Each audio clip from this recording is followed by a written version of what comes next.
अस्सलाम वालेकुम। Welcome back to my channel.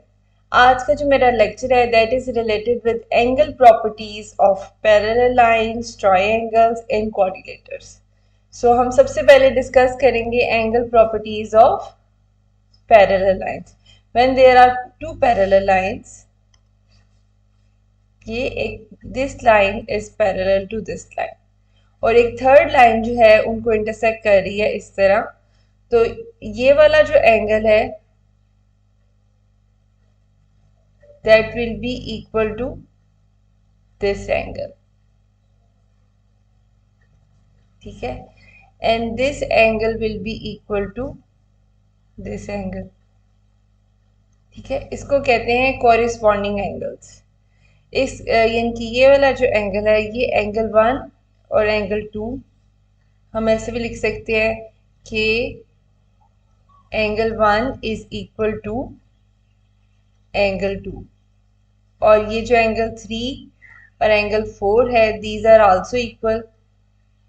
कहेंगे angle 3 is equal to angle 4।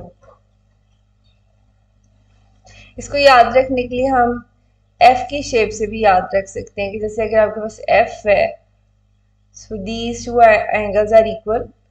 और सॉरी, इसको दोबारा से मैं आपको बताती हूँ कि अगर हमारे पास कोई शेप एफ है उसको हम कैसे से रिलेट, हम याद करने के लिए इसको एफ से रिलेट कर देते हैं। जैसे अगर हमारे पास ये एफ है, ठीक है, so this angle are equal and these angles are also equal. नीचे वाला एंगल नीचे वाले एंगल की, ऊपर वाला एंगल ऊपर वाले एंगल के इक्वल होगा। इसको हम कहेंगे कॉरिस्पॉन्डिंग एंगल्स। ठीक है, कॉरिस्पॉन्डिंग एंगल्स।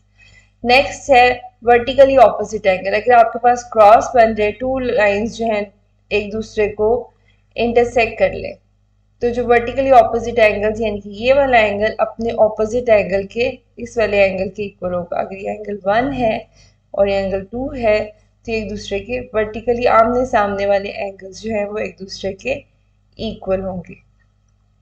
इसी तरह अगर एक कोई एंगल यहाँ है तो वो एंगल इसके इक्वल होगा। ठीक है, अगर इसको एंगल 3 कहेंगे तो ये 4 के इक्वल होगा। सो measurement angle 3 and 4 are equal because there are vertically opposite angles. Next है angle on a straight line. एक स्ट्रेट लाइन है वो हमेशा कितने का एंगल बनाती है? 180 डिग्री का। अगर आप उसके ऊपर मल्टीपल एंगल्स ड्रॉ कर लेंगे, जैसे अगर ये एंगल है और आपको उस क्वेश्चन आ जाता है कि एंगल आपके पास x है और जो रिमेनिंग एंगल है वो हमारे पास क्या है? 120 डिग्री। तो इन दोनों एंगल्स का जो सम होगा that will be equal to 180। तो आप इसको इजीली फाइंड कर सकते हैं। कैसे करेंगे? x plus 120 equals to 180 degree. तो x हमारे पास क्या आ जाएगा? 180 डिग्री माइनस 120 डिग्री, तो x हमारे पास आ जाएगा 60 डिग्री। अगर आपके पास कोई स्ट्रेट लाइन है और उसके ऊपर मल्टीपल एंगल्स है तो उन सब एंगल्स का सम क्या होगा? 180 डिग्री। सो ये है angle on a straight line that will B 180 degree. अब है ऑल्टरनेट एंगल्स। ऑल्टरनेट एंगल्स को क्या होते हैं कि इसी तरह दो पैरेलल लाइंस हैं, this line is parallel to this line, तो ये एक थर्ड लाइन जो है वो उनको इंटरसेक्ट कर रही है, तो ये वाला जो एंगल है that will be equal to this angle. This is called alternating angles और इसको आप z की शेप से याद रख सकते हैं। ये वाला एंगल इस वाले एंगल के इक्वल होगा। ठीक है, जहां भी इस तरह की शेप बन जाएगी आपने कह देना है कि these are alternating angles, these two angles are equal. इसी तरह ये वाला एंगल भी इस वाले एंगल के इक्वल होगा। अगर मैं इसको नंबरिंग कर दूं, this is 1 and 2, so measurement angle 1 equals to आ जाएगा मेजरमेंट एंगल 2।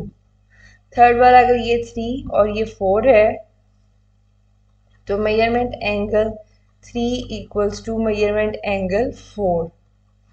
ये सारे एंगल्स को आपने याद रखना है।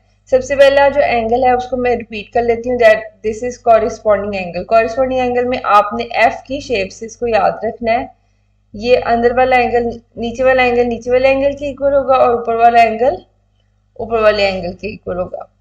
वर्टिकली ऑपोजिट को अपने एक्स की शेप से याद रखना है कि ऑपोजिट एंगल्स आर इक्वल, ठीक है। और अल्टरनेटिंग एंगल्स को अपने जेड की शेप से याद रखना है। और angle on a straight line ये कि जहां पे भी स्ट्रेट लाइन आएगी उसके ऊपर जितने भी मल्टीपल एंगल्स होंगे आपके पास, जैसे कि कोई भी मल्टीपल एंगल्स हो सकते हैं। अगर आपके पास कोई स्ट्रेट लाइन है,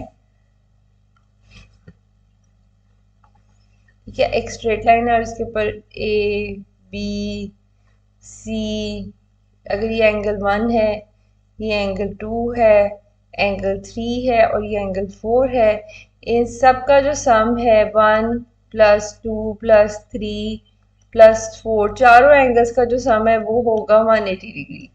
जितने मर्जी एंगल्स बना लो उनका सम 180 डिग्री देगा। सो ये है angle properties of a parallel line. अब हम नेक्स्ट पे चलते हैं, that is angles of a triangle. Angle of a triangle, this is a triangle, a three sided figure is called triangle. तो उसमें आप क्या करेंगे, लेकिन ये इसका अंदर वाला एंगल है A और ये आपका इसका अंदर वाला एंगल है B और ये अंदर वाला एंगल है C। सो तीनों एंगल्स का जो सम होगा A plus B plus C हमेशा रहेगा 180 डिग्री के इक्वल, ठीक है। ये होगा एंगल, थ्री एंगल्स जहां पे भी ट्राइंगल बन जाएगी वहां पे तीनों एंगल्स का सम होगा 180 डिग्री, ठीक है। और दूसरी इसमें हम कर सकते हैं आइसोसेलेस ट्राइंगल बना लेते हैं। आइसोसेलेस ट्राइंगल में क्या होता है कि ट्राइंगल की दो साइड्स जो होती हैं दैट आर इक्वल।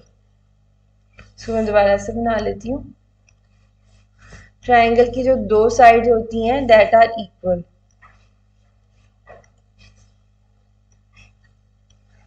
अगर दो साइडें इक्वल हो जाए उसे कहते हैं आइसोसेलेस ट्राइंगल। और जो ये वाले एंगल होते हैं जो थर्ड डिफरेंट साइड के साथ बनते हैं, these two are also equal. और तीसरी आइसोसेलेस ट्राइंगल, और एक होती है इक्विलेटरल ट्राइंगल। इक्विलेटरल ट्राइंगल में क्या होता है कि उसकी तीनों साइड्स भी इक्वल होती हैं और तीनों एंगल्स भी इक्वल होते हैं और तीनों एंगल्स उसके 60 डिग्री के होते हैं। नेक्स्ट हम कर लेते हैं क्वाड्रिलेटर। क्वाड्रिलेटर होता है कि आपकी ऐसी फोर साइडेड फिगर, कोई सी भी फोर साइडेड फिगर, सबसे पहले तो फोर साइडेड फिगर हमारे माइंड में आ जाती है, दैट विल बी स्क्वायर, फिर रेक्टेंगल, इसके अलावा पैरेललोग्राम, ट्रेपीजियम, रोम्बस, काइट, ये सब जो फिगर्स हैं they are four sided figure. इसमें क्या होता है कि इन चारों एंगल्स का सम क्या होगा, 1a plus b plus c plus d equal to 360 degree होगा, कि इन चारों का सम क्या होगा, 360 डिग्री होगा। नेक्स्ट, और दूसरी बात क्या होगी कि ये जो opposite angles are equal. Angle a जो है will be equal to angle d, opposite angles are equal. और जो एंगल होना सेम साइड होते हैं जैसे a and b, measurement angle a plus b, इन दोनों का जो सम होगा दैट विल बी 180 डिग्री। ये कुछ ऐसी प्रॉपर्टीज हम देखेंगे। और कुछ और कैसी और कौन सी फिगर होती है क्वाड्रिलेटर, एक सिंपल स्क्वायर होता है। स्क्वायर में क्या होता है कि इसकी चारों साइड्स इक्वल होती हैं और सारे एंगल्स, इंटीरियर एंगल्स 90 डिग्री के होते हैं। इसी तरह और रेक्टेंगल भी एक क्वाड्रिलेटर फिगर है जिसकी ऑपोजिट साइड जो है वो इक्वल लेंथ में होती हैं और एंगल सारे 90 डिग्री के होते हैं। इस तरह हम डिफरेंट फोर साइडेड फिगर्स जो हैं आगे एग्जांपल में एक्सरसाइज में करेंगे। नेक्स्ट मैंने आपके लिए एक्सरसाइज 4.3 से क्वेश्चन चूज किए हैं जिनको मैं सॉल्व करूंगी और बारी बारी आपको समझाऊंगी। सो सम सिलेक्टेड क्वेश्चंस आर देयर, सारे तो नहीं है बट जो मुझे लगा कि थोड़े डिफिकल्ट है इसलिए हम वही डिस्कस करेंगे। सो सबसे पहले सॉल्व करूंगी और सारी प्रॉपर्टीज को हम बारी बारी डिस्कस भी कर लेंगे। सो ये क्वेश्चन नंबर 1 का फर्स्ट पार्ट है। इसमें these are two straight lines, ठीक है, इनको इंटरसेक्ट करिए एक थर्ड लाइन। और अब हमने फाइंड करना है x एंड y। सो सबसे पहले हम देख लेते हैं कि हम y कैसे फाइंड कर सकते हैं। y जो है this is corresponding angle to this, ठीक है। ये इसी तरह है ना, आपके पास दो स्ट्रेट लाइंस हैं और एक एंगल ये y है, ठीक है। तो ये वाला एंगल भी क्या हो जाएगा, y। इसी तरह अगर ये एंगल y है तो ये एंगल क्या हो जाएगा, y। और नेक्स्ट हमने ये वाला एंगल फाइंड कर लेना है, इसको अगर मैं z कह दूं। अब ये एंगल होना स्ट्रेट लाइन है, एक स्ट्रेट लाइन के ऊपर एंगल है, दिस इज 118, तो आपने उसका रिमेनिंग फाइंड करना है z।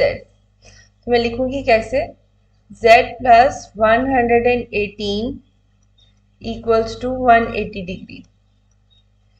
तो क्या आ जाएगा, z इक्वल्स टू 180 माइनस 118, तो ये आपके पास इसका आंसर आ जाएगा 62 डिग्री। और इसके साथ आपने रीजन जरूर लिखनी है, ये क्या है, angle on straight line. Reason लिखने के क्वेश्चन में मार्क्स होते हैं कि आपने कौन सी एंगल्स की प्रॉपर्टी यूज किया। मैं इसको एक बार रीचेक भी कर लेती हूँ, 180 माइनस 180, हाँ 62, सो हमारा अंदर वाला एंगल 62 आ गया। अब हमारे पास ये अंदर एक ट्राइंगल बन गई है, like this is the triangle. ये वाला एंगल 48 है, ये वाला एंगल 62 है, और ये आपने y एंगल फाइंड करना है। तो अब ट्राइंगल के तीनों एंगल्स को हम ऐड करेंगे तो वो किसके इक्वल आ जाएंगे, 48 plus 62 equals to 180 degree.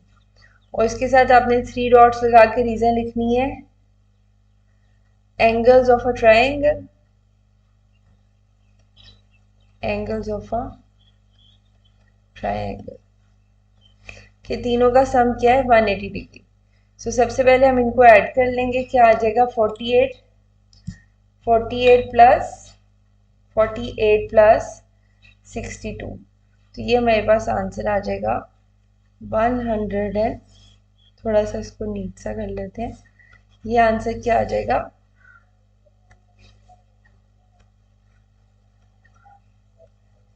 110 degree का साइन डाल लें एंड 180 डिग्री। तो y हमारे पास क्या आ जाएगा, 180 माइनस 110, तो ये मेरे पास आंसर आ जाएगा 70। सो हमारे पास x भी आ गया, y भी आ गया। अब अगेन आपके पास y कैसे फाइंड करेंगे, y मेरे पास क्या आ गया है, 70 degree, only x is left, तो ये angle on a straight line है, तो इन दोनों का सम क्या हो जाएगा, 180 के इक्वल हो जाएगा। तो ये इसी तरह हम इसको सब्ट्रैक्ट कर देंगे, 180 माइनस 70, तो ये आंसर क्या आ जाएगा, 110। और इसके साथ भी आपने रीजन लिख लेनी है, एंगल ऑन स्ट्रेट लाइन। ठीक है, सो ये क्वेश्चन 1 हमने सारा डिस्कस कर लिया। अब क्वेश्चन नंबर 2 पे चलते हैं। हमने x भी फाइंड कर लिया, हमारे पास क्या क्या हमने ब्लॉक में लिख लेते हैं, ये फाइंड कर लिया, अननोन ये था हमारा, और दूसरा हमारा अननोन क्या था, 110, ये हमारा आंसर है। नेक्स्ट पे आ जाते हैं। नेक्स्ट जो है वो है क्वेश्चन नंबर 2 ही है, और अगेन इसमें this is an isosceles triangle. ठीक है, आइसोसेलेस ट्राइंगल का मैंने आपको क्या बताया था कि इसकी 2 साइड्स आर इक्वल। अगर 2 साइड्स इक्वल हो तो जो थर्ड साइड जो है उसके साथ जो एंगल बनता है वो सेम होता है। अगर ये y है तो ये भी क्या हो जाएगा, y हो जाएगा। ठीक है, ये भी क्या हो जाएगा, y हो जाएगा। और ये नेक्स्ट, अगर पहले हम x को फाइंड कर लेते हैं। ठीक है, x को फाइंड करने के लिए हम क्या करेंगे, आपके पास इस तरह 2 पैरेलल लाइंस हैं और एक थर्ड लाइन उसको इंटरसेक्ट कर रही है। अगर ये आपके पास एंगल x है तो कॉरिस्पॉन्डिंग एंगल होने की वजह से ये एंगल क्या हो जाएगा, ये भी x हो जाएगा। These two angles are same because they are corresponding to each other. इसका मतलब क्या हो जाएगा, एंगल x जो है वो एंगल 40 के इक्वल हो जाएगा। इसका मतलब क्या हो जाएगा, x क्या हो जाएगा, 40 डिग्री। ठीक है, ये मैं कैसे लिखूंगी, x equals to 40 degree because corresponding angle,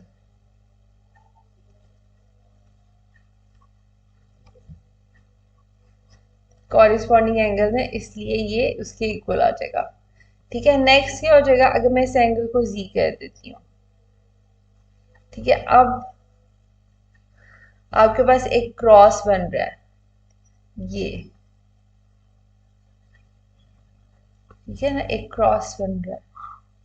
अगर ये 40 है तो इसका ऑपोजिट एंगल क्या होगा, 40। कैसे, इक्वल्स टू 40 डिग्री। कौन सी प्रॉपर्टी यूज हो रही है यहाँ पे, वर्टिकली ऑपोजिट एंगल।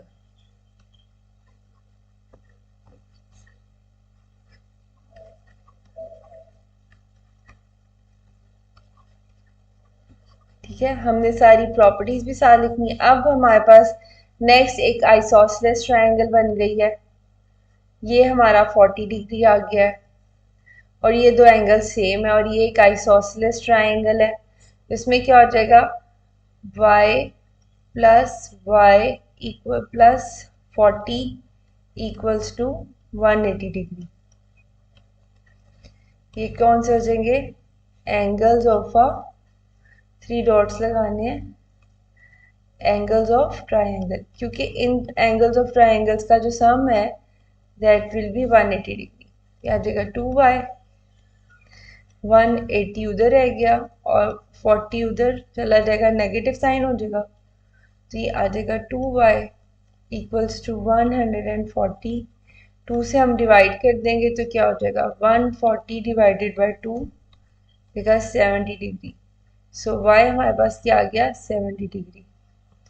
सो हमने क्या क्या फाइंड करना था, हमने फाइंड कर लिया x, वो आ गया 40 डिग्री, y फाइंड कर लिया, वो आ गया 70 डिग्री, और z फाइंड कर लिया, वो भी आ गया 40 डिग्री। सो ये हमारा आंसर आ गया है इतने पोर्शन का। इसके बाद हम नेक्स्ट क्वेश्चन पे आ जाते हैं। ये भी क्वेश्चन नंबर 1 का ही 4th पार्ट है। सेम एक्सरसाइज, एक्सरसाइज 4.3 ही कि हम सेलेक्टेड क्वेश्चंस को सॉल्व करें। अगेन ये साइन क्या शो करता है कि this is an isosceles triangle.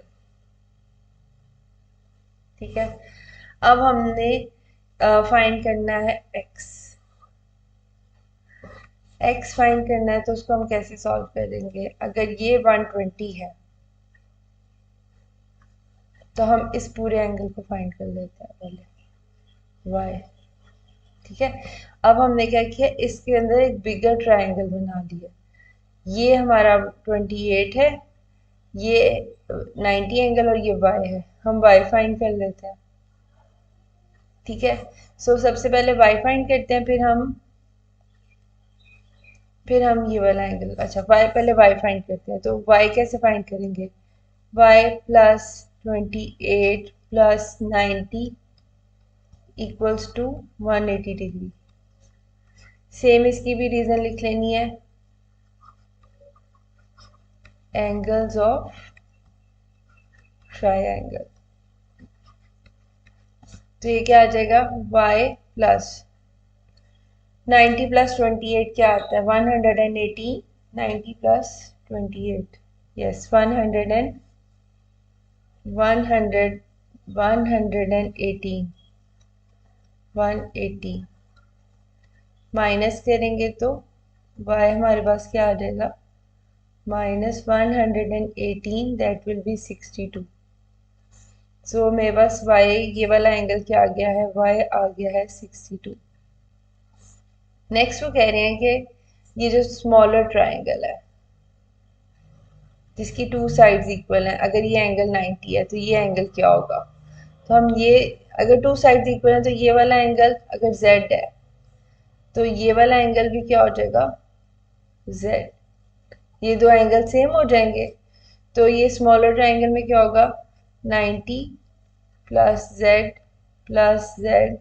Equals to 180 degree. Same again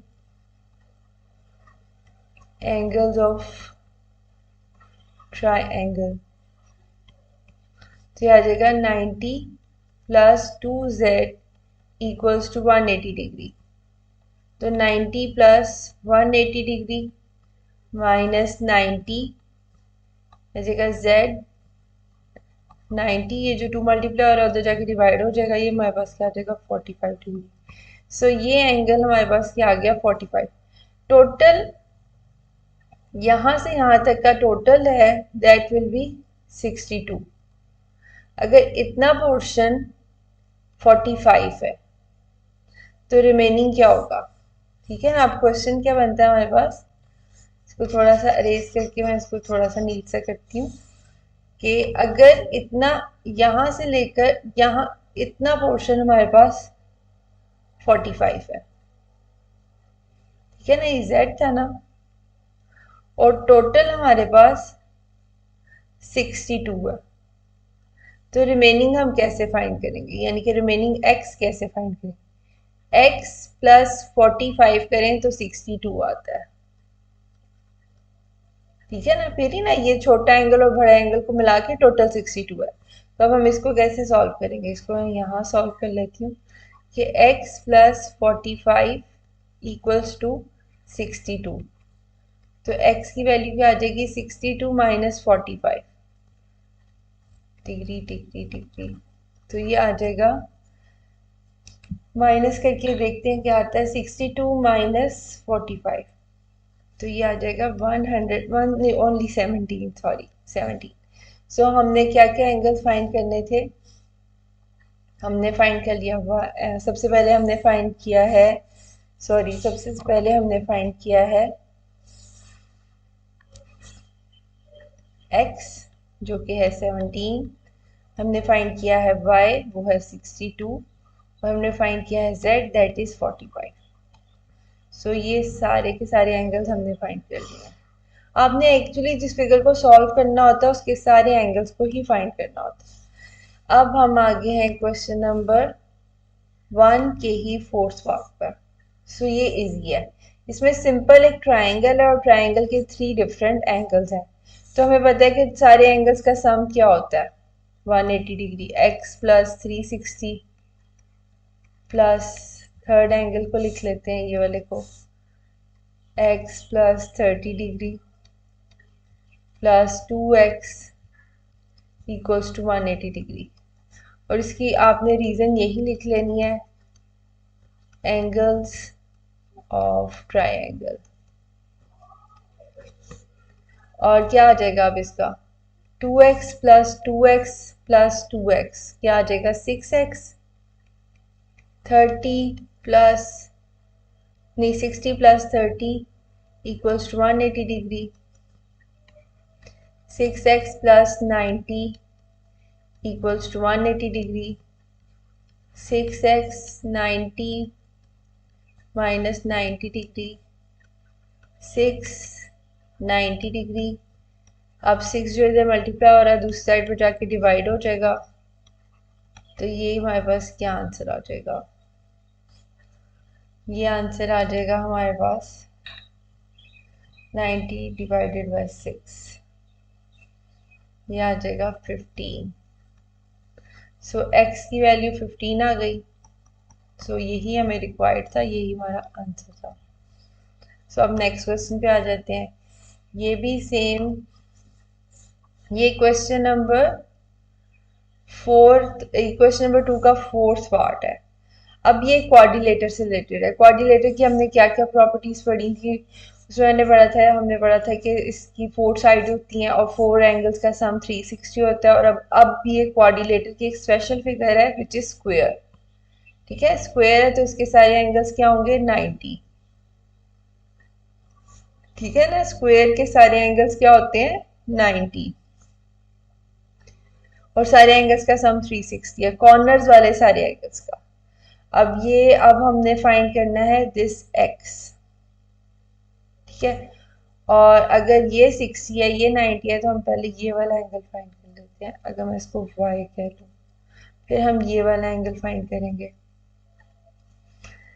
अच्छा, सबसे पहले हमने y फाइंड करना है, तो ये एक ट्राइंगल है जिसमें एक एंगल y है, दूसरा 90 है, तीसरा 60 है, तो तीनों का सम क्या हो जाएगा y plus 90 plus 360 equals to 180 degree.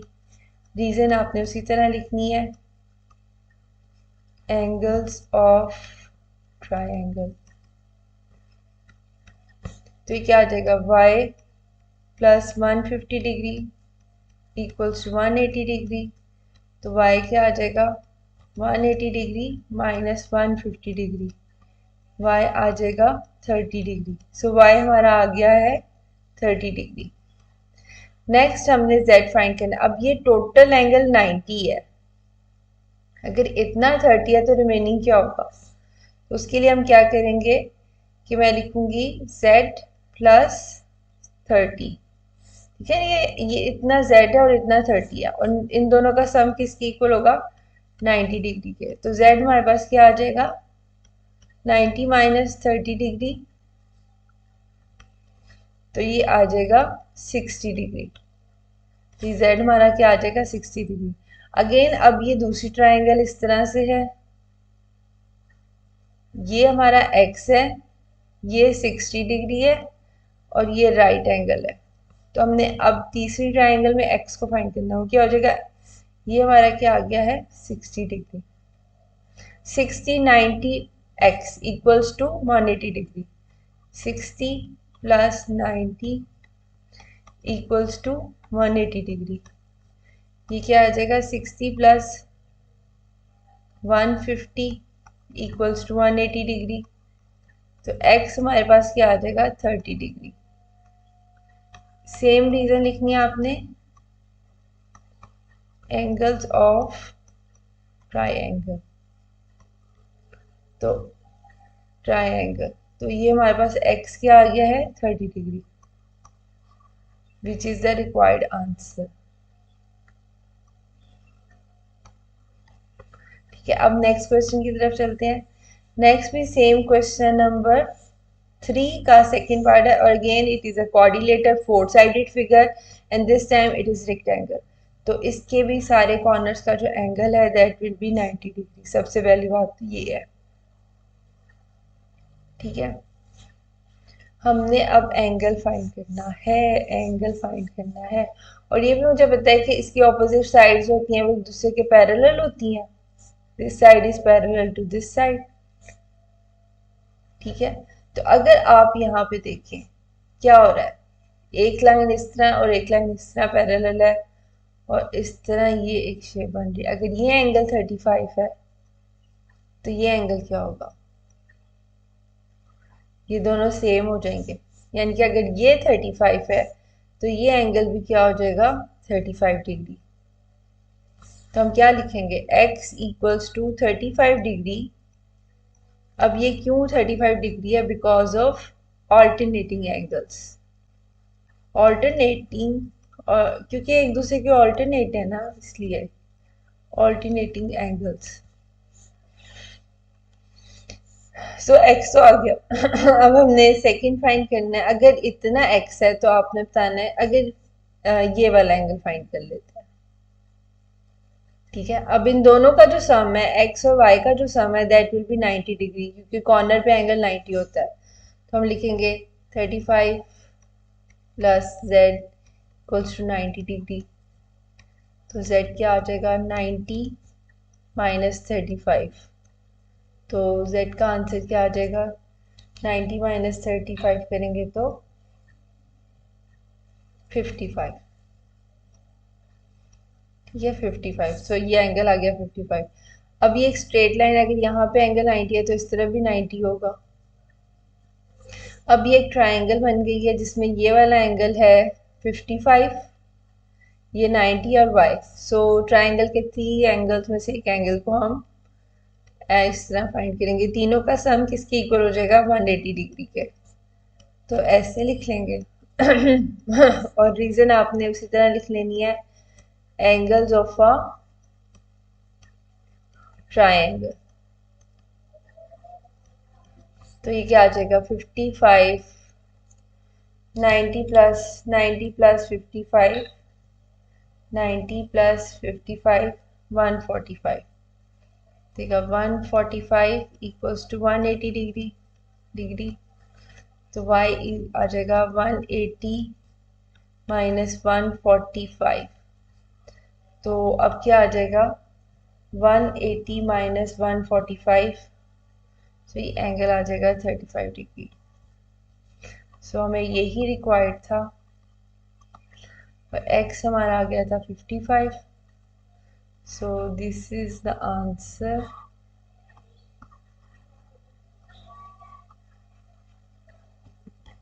Next वाले क्वेश्चन पे आ जाते हैं.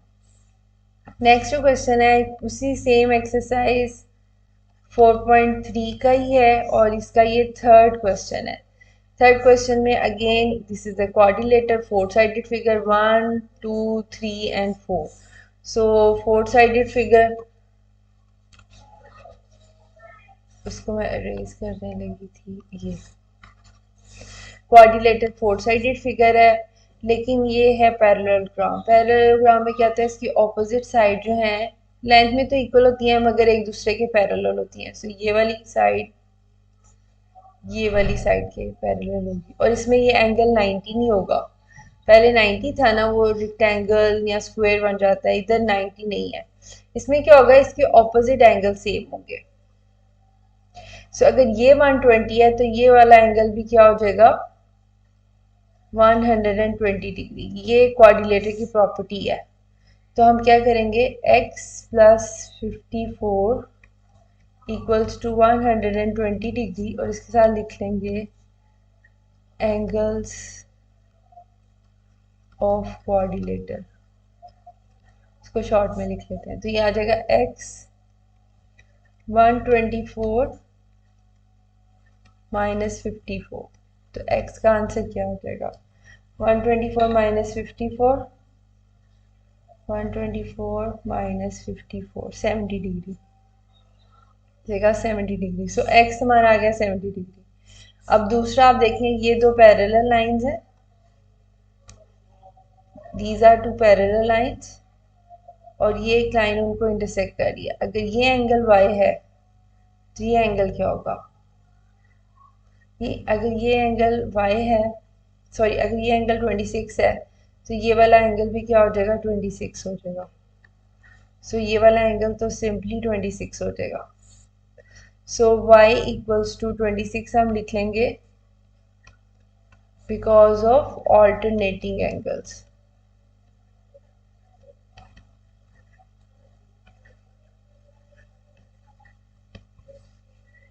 नेक्स्ट क्वेश्चन पे आ जाते हैं. ये है क्वेश्चन नंबर 3 का 6 पार्ट. इसमें भी ये भी एक क्वाड्रिलेटरल फिगर है, ठीक है, यानी कि इसकी भी फोर साइड्स है 1 2 3 एंड 4 और इसमें भी इसके ऑपोजिट एंगल्स आर इक्वल. और ये कैसे हो जाएगा, और ये जो इसके डायगोनल्स हैं that will bisect that angles. इसकी दूसरी प्रॉपर्टी, काइट की प्रॉपर्टी क्या होती है कि जो इसके डायगोनल्स हैं ये वाला डायगोनल बाइसेक्ट करेगा इस वाले डायगोनल के एंगल को, कि जो भी एंगल यहाँ पर होगा वो यानी कि vertically, sorry opposite angles are equal. हमने क्वाड्रिलेटर में पढ़ा है ना कि ऑपोजिट एंगल्स इक्वल होंगे. सो ये वाला एंगल किसके इक्वल होगा 120 डिग्री के. ठीक है. दूसरी ये एक काइट वाली फिगर है. इसके जो डायगोनल्स होंगे ना उसकी एडिशनल प्रॉपर्टी होगी, इसके जो डायगोनल्स होंगे इन एंगल्स को बाइसेक्ट करते हैं. तो x क्या आ जाएगा, यानी कि अगर ये x है, टोटल अगर 120 है तो x क्या आ जाएगा उसका हाफ,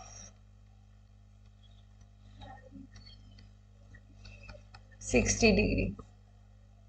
ठीक है. तो x हमारा आ गया 60 डिग्री. इसी तरह अगर ये 60 है तो इसका टोटल भी क्या हो जाएगा 60. तो y क्या होगा उसका हाफ, 60 का हाफ 30 डिग्री. सो इस तरह ये एडिशनल प्रॉपर्टीज ऐड हो जाती हैं, x की 60 और y हमारे पास क्या आ गया 30 डिग्री. ये काइट वाली प्रॉपर्टीज हैं. एक तो ये थी ना क्वाड्रिलेटर में क्या था कि ऑपोजिट एंगल्स आर इक्वल.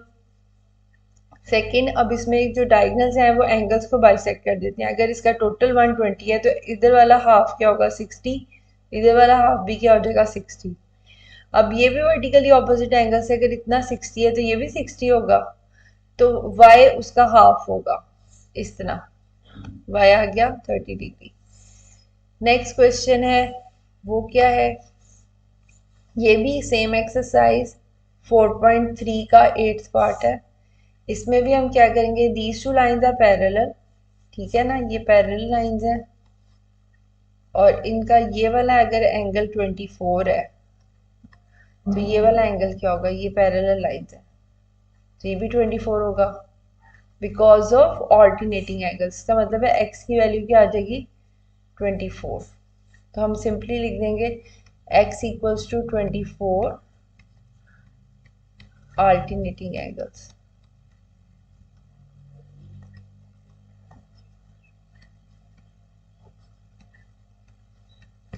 अब नेक्स्ट आप देखिए एक ट्राइंगल बन गई है x y और ये 28, इन तीनों का सम क्या हो जाएगा 180 के इक्वल।